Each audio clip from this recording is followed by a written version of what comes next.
দেখো শীতকাল এসে গেছে আর আমি আমার সেই পুরনো হুডিটা বার করে নিয়েছি। এটা আমার নিজেরও নয়, আমার হাজব্যান্ডের বাতিল করে দেওয়া একটা হুডি। এটাকে আমি পরতে শুরু করেছি তাও ধরো 6-7 বছর আগে থেকে। এর মাঝখানে বেশ কিছু সোয়েটার টোয়েটার কেনা হয়েছে, আবার বাতিলও হয়েছে, কিন্তু এটাকে আমি বাতিল করতেই পারি না।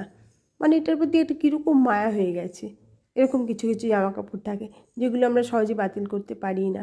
প্রতি বছর ভাবি করব করব, কিন্তু কিছুতেই করা হয়ে ওঠে না। সামনের চেনটাও খারাপ হয়ে গেছে, তাও এটাকে আমি পরবো।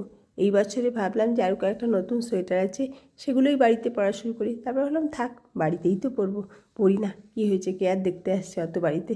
দেখো, তোমাদেরও নিশ্চয়ই অনেকের এরকম আমার মতো অভিজ্ঞতা আছে, তাই না? পুরনো জিনিসের প্রতি মমতা। আমরা এরকম করে করে ঘরে কত জিনিস জমিয়ে ফেলি। আমি তো বছরই আমার আলমারি খুলে দেখছিলাম কত এরকম পুরনো জিনিস বোঝাই হয়ে আছে, কিছুতেই বাতিল করি না। এগুলো খুব খারাপ স্বভাব বলো? তোমরা একটু বলো তো, আমার মতো তোমরাও করো কি না?